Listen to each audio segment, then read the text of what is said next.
Hola gente, ¿cómo andan? Bueno, empezamos nuestra primer clase de este cuatrimestre de Cálculo 1 Sui Generis. Ya saben que estamos en una situación no tradicional. Y como les dije, no es distanciamiento social, sino es distanciamiento físico. Bueno, empezamos nuestra primer clase. Ustedes saben que ya les dije que en realidad este tema no es tema de evaluación en los exámenes finales ni parciales directamente, sino que se usa en digamos, en otras unidades, las cosas que veremos aquí. Lo más importante es que en esta clase nuestro objetivo es que ustedes conozcan distintas formas de representación de puntos en el plano puede ser en más dimensiones, qué es lo que es una función, el dominio, la imagen, cuando una función es acotada, la composición de funciones y distintas propiedades de funciones. Bien.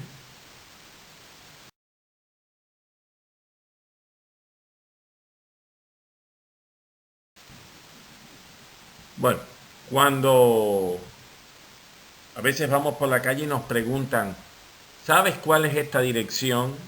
Te muestran una dirección, uno dice, ah, sí, no sé, sigue recto 5 cuadras, dobla a la izquierda y de ahí baja 3 y ahí está la dirección que está buscando. A veces puede ser un poco más complicado, ¿no? Pero supongamos que es eso. Esa es una forma de indicar. Es cierto que en la ciudad no podemos hacer como está acá representado en la figura, diciendo, métele recto, porque hay calles, casas, es decir, no puedes pasar por ahí. Pero imaginemos en un campo, es decir, en una extensión de terreno cualquiera, me dicen, ¿dónde queda esto? Yo digo, mira, en esta dirección camina 800 metros y ahí vas a llegar. Bueno, la primera forma de responder es, estoy usando implícitamente coordenadas cartesianas. La segunda forma, estoy usando otro tipo de coordenadas que se llama polares, que también vamos a estudiar en el día de hoy.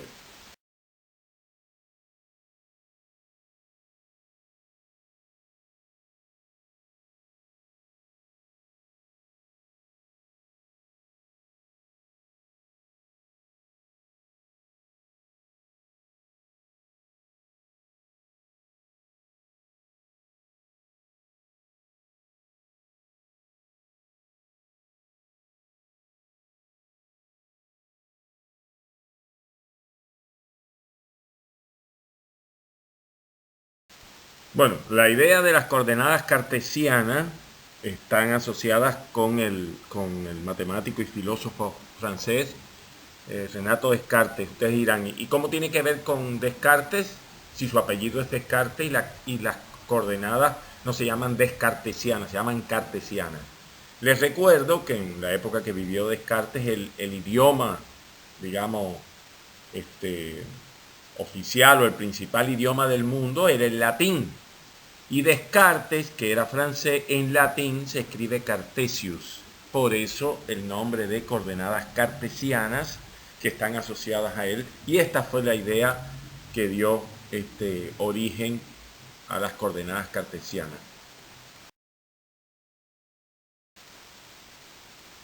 Esta idea de las coordenadas cartesianas se usa, por ejemplo, en el ajedrez para este, anotar las partidas porque las columnas, o sea, horizontalmente, están numeradas desde A, B, C, D, de izquierda a derecha, y las filas, digamos, del que está jugando hacia su oponente, 1, 2, 3, 4, hasta 8.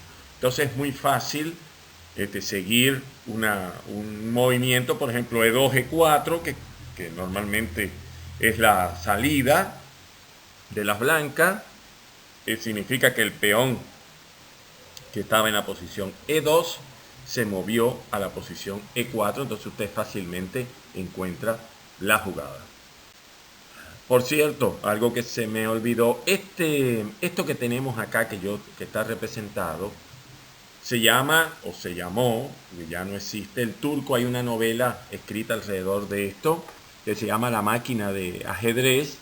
Lo inventó un ingeniero, no me acuerdo si belga, austríaco, suizo, algo así, Von, von algo. Y el truco estaba en que aquí en este espacio que está abierto, ahí se metió un enano, literalmente un enano. Después jugó un tipo que perdió las piernas en la guerra. Y entonces cuando abrían una puerta, él se corría hacia el otro lado, y cuando abrían la otra, es decir, no abrían las dos al mismo tiempo. Por tanto, nunca lo podían ver. ¿Bien?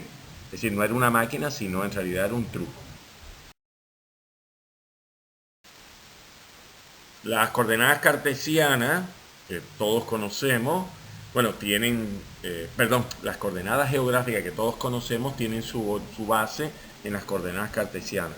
De hecho, es la que me permite situar cualquier lugar en la Tierra, o sea, en la superficie, usando la latitud, que es la que con respecto al Ecuador, latitud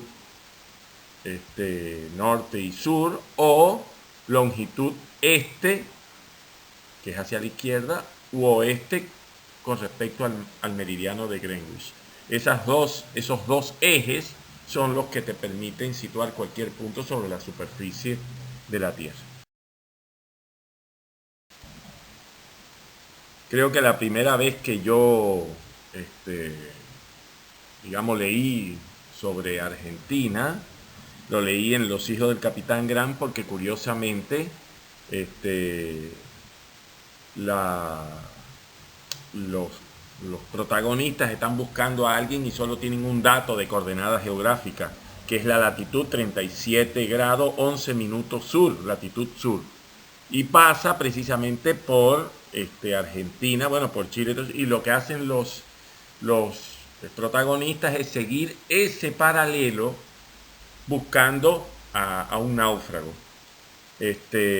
Bueno, además está decir que la novela no solo cruza por Argentina, pero digamos en la parte de Argentina, bueno, aparece el yacaré, sí, muchas cuestiones interesantes. Hay una película, en realidad esta es una película ya bastante vieja, Los hijos del Capitán Grant, que es como se llama la novela, y que es bastante bonita.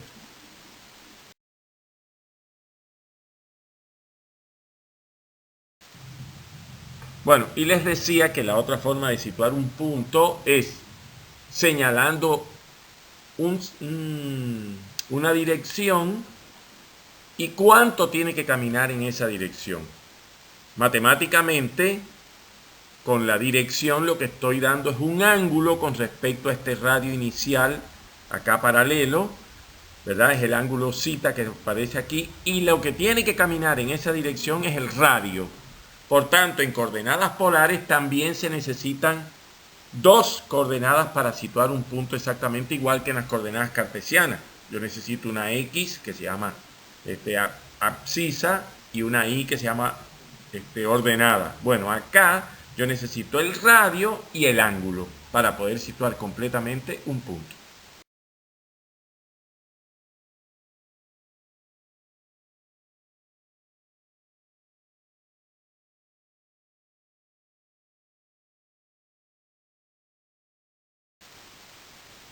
Bueno, el por qué usar coordenadas polares si las coordenadas cartesianas resuelven el problema, porque en particular en las figuras que están limitadas por sectores por arcos de circunferencia, como esta que está aquí en amarillo, es mucho más fácil dar las coordenadas en polares que escribirlas en cartesiana.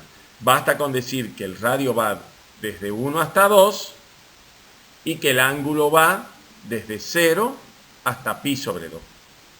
Y ya tengo toda la región perfectamente determinada, y es muy concreto la notación.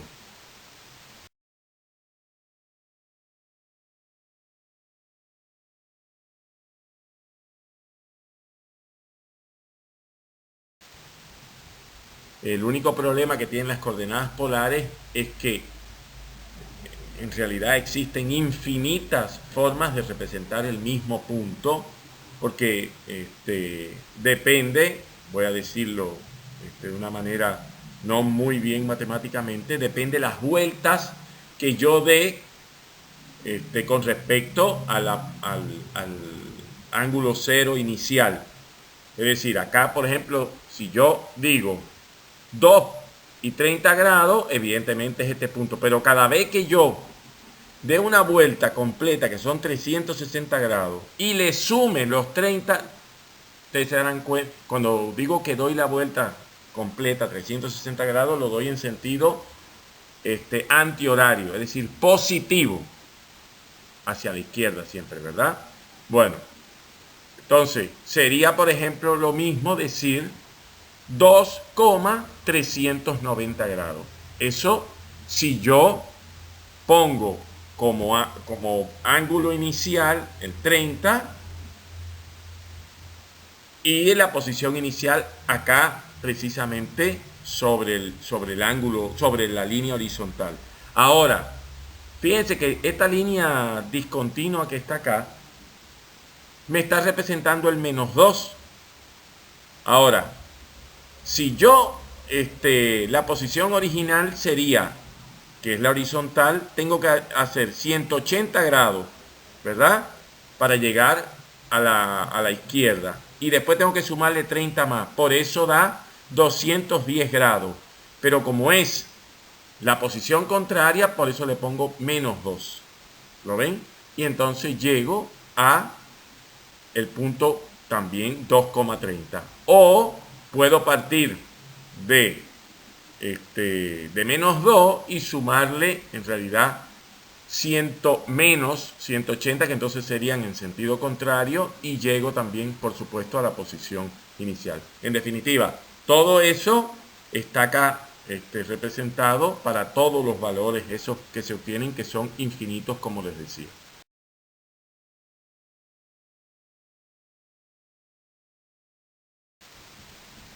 Otra de las ventajas que tienen las coordenadas polares es que yo también puedo hacer muy fácilmente saber si un gráfico es simétrico respecto a un eje. Por ejemplo, en esta filmina, esa circunferencia obviamente es simétrica respecto al eje horizontal. Por eso, ¿cómo lo sé? Porque cualquier punto que esté en el semiplano superior, que sería su posición R, θ, su imagen con respecto a este eje horizontal R, menos θ, también está en la circunferencia. Ahí sabemos que es simétrico con respecto a ese eje.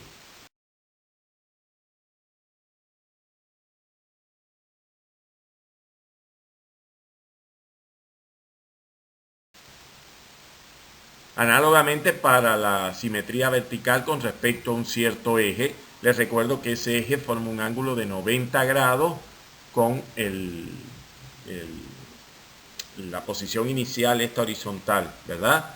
Por lo tanto, yo lo que tengo que saber, si Rθ está en el gráfico, entonces también lo va a estar menos R menos θ, que es el que está acá en el segundo cuadrante, digamos, no es segundo cuadrante, pero para que se guíen, a la izquierda, o menos R menos θ, si yo uso la misma idea de la lámina anterior.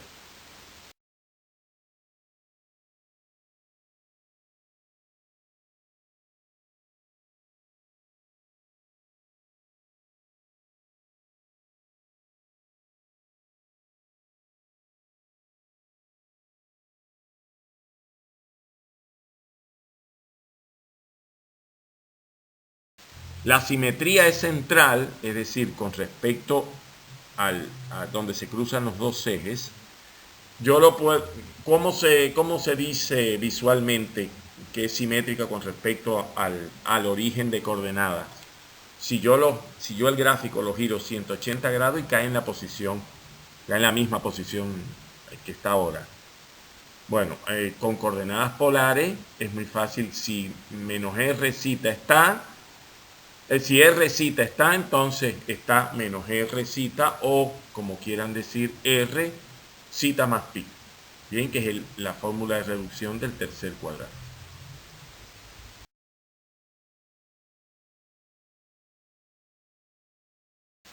Esta figura que está acá se llama rosa de 4 pétalos. Bueno, es muy fácil darse cuenta que posee todas las simetrías. Bien, sí, tanto horizontal, vertical como axial, o central, mejor dicho. Les quería decir una cosa, y es que todos estos gráficos yo los hice con un programa que les voy a dejar después por ahí para que lo busquen, lo descarguen, porque es de dominio público. Puede ser que lo tengan ustedes, que es el Winplot o el Grafmática, cualquiera de los dos son muy buenos, sirven para hacer gráficos, incluso en 2 y en 3 dimensiones. O sea que también les va a servir para el segundo cuatrimestre.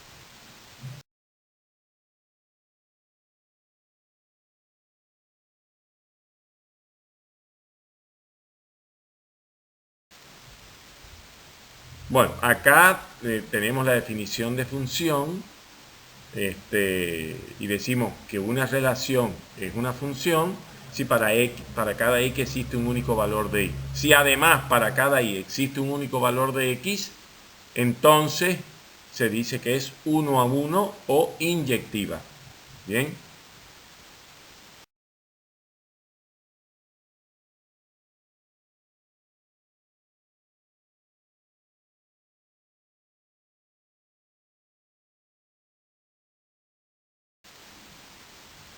Una de las cosas que les quiero decir, ustedes el texto lo pueden leer sin problema, es, imaginemos que ustedes miran la agenda de su teléfono, ¿verdad?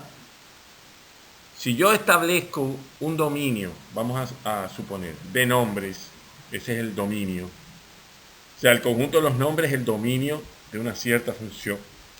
Y el conjunto de los números de teléfono es el otro conjunto. Ustedes se darán cuenta que no necesariamente esa relación es una función. ¿Por qué? Porque puede haber una persona que tenga más de un teléfono. ¿Bien? Entonces, o que un solo teléfono, si yo puedo garantizar que a cada persona le corresponde un único teléfono y viceversa, entonces estoy diciendo que la función es biyectiva. ¿Bien? No solo que a cada x le corresponde una y, sino que a cada y le corresponde una x.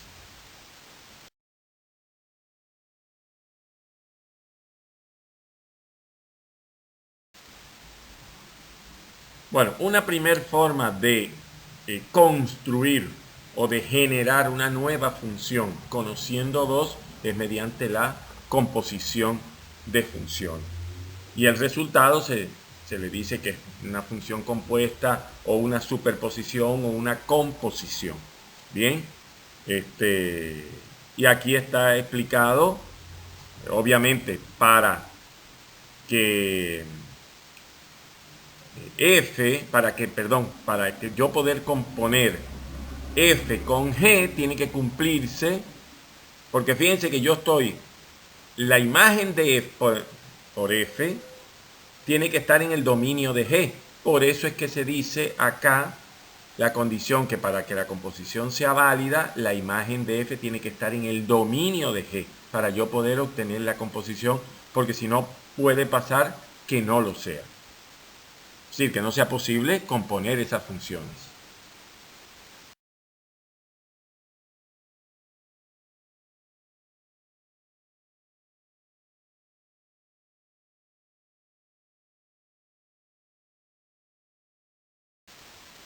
Aquí les muestro, bueno,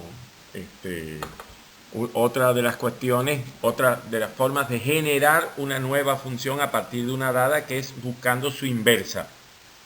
Las funciones inversas tienen dicho de otra manera rápidamente, el dominio de la función original se convierte en la imagen de la función inversa, y lo mismo pasa con la imagen de la función original, que se convierte en el dominio de la función inversa.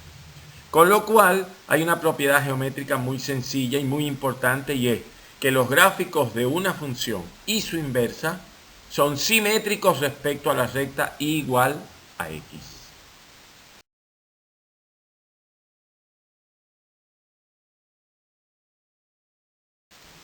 Bueno, acá están las llamadas funciones elementales. Se llaman funciones elementales, en primer lugar quiero llamar la atención que siempre la x aparece x, es decir, no aparece x al cuadrado, ni al cubo, ni x más 5, ni menos pi, ni nada, no. Siempre aparece x, ¿bien? Así siempre tienen que aparecer las funciones elementales.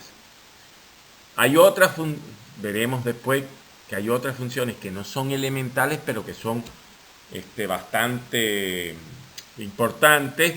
Por ejemplo, como la función escalonada. Imagínense una escalera de esta, por la que subimos a cualquier, incluso a la facultad si no estuviéramos en esta pandemia. Es decir, en determinados intervalos la función toma valores constantes, no necesariamente crecientes o decrecientes, sino pueden ser cualquiera, ¿verdad? Eso se llama una función escalonada.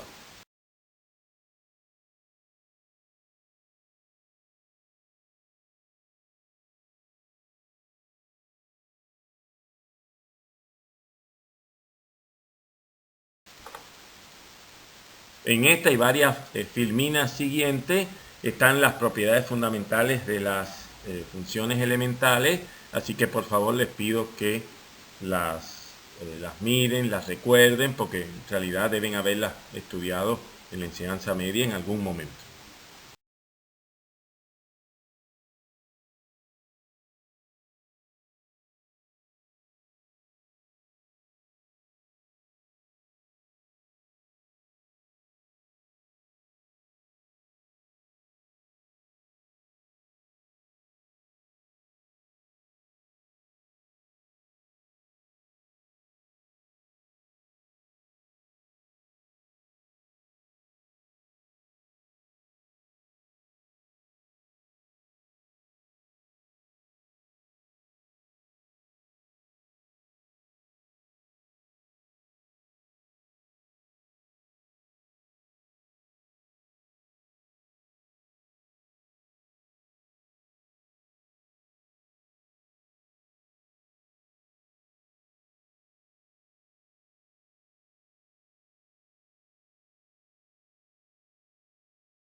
Bueno, las funciones hiperbólicas en el sentido estricto de la palabra no son funciones elementales, pero son el resultado de, digamos, obtenidas de la suma y resta de exponenciales. Por lo tanto, es una función que se darán cuenta que es muy importante y verán que la cúpula de la Basílica de Itatí está ahí por un motivo particular.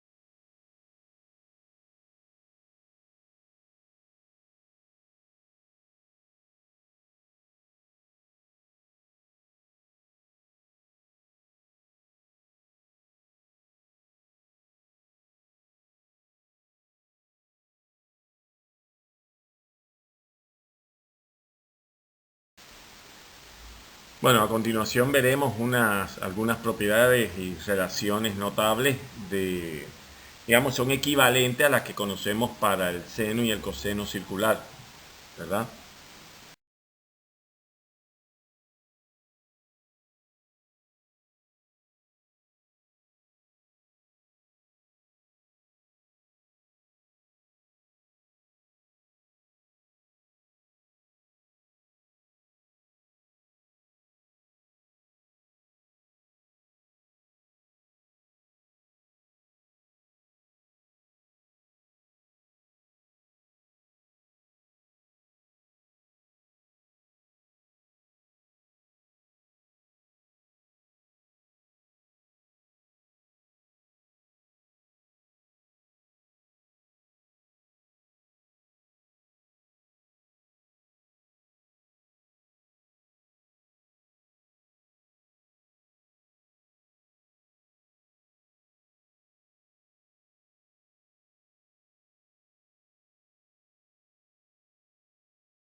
Bueno, la última propiedad que les quiero mostrar el día de hoy de las funciones es lo que se conoce como funciones monótonas. En realidad veremos que en sentido general se dice monótona si es creciente o decreciente. Ojo que una función no tiene por qué ser creciente o decreciente en todo su dominio. Puede tener en determinados intervalos ser creciente y en otros intervalos ser decreciente, en otros ser constante. Si es constante, la puedo considerar como creciente o decreciente según veremos más adelante. Y una consecuencia importante es que si la función es monótona, entonces es inyectiva, es decir, 1 a 1. Cuando estudiemos derivadas, veremos una condición suficiente para poder asegurar que una función es monótona.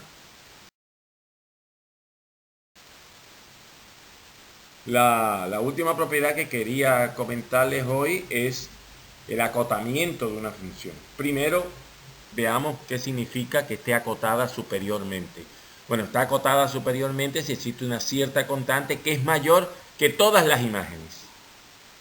Obviamente, será acotada inferiormente si existe otra constante que es menor que todas las imágenes de la función. Ustedes se darán cuenta que, por ejemplo, el seno de x es una función acotada superiormente e inferiormente. Por tanto, es una función que diremos lisa y llanamente acotada. Bien, ahora, ustedes se dan cuenta que si existe un número que es una cota superior, todos los números que estén por encima de esa cota también son cotas de la función superiores. Por eso es que se dice que si existe una cota, existen infinitas. Bueno, tanto por arriba como por abajo, si existen una de ellas, ya existen infinitas. Por tanto, se hace necesario distinguir digamos, ciertos valores que son los más importantes o más esenciales. La menor de las cotas superiores se llama supremo. La mayor de las cotas inferiores se llama ínfimo. Si la función alcanza su supremo, entonces a ese supremo se llamará máximo. Si la función alcanza su ínfimo, entonces se llamará mínimo. Ustedes se darán cuenta que no hay nada que obligue ni a una cosa ni a la otra.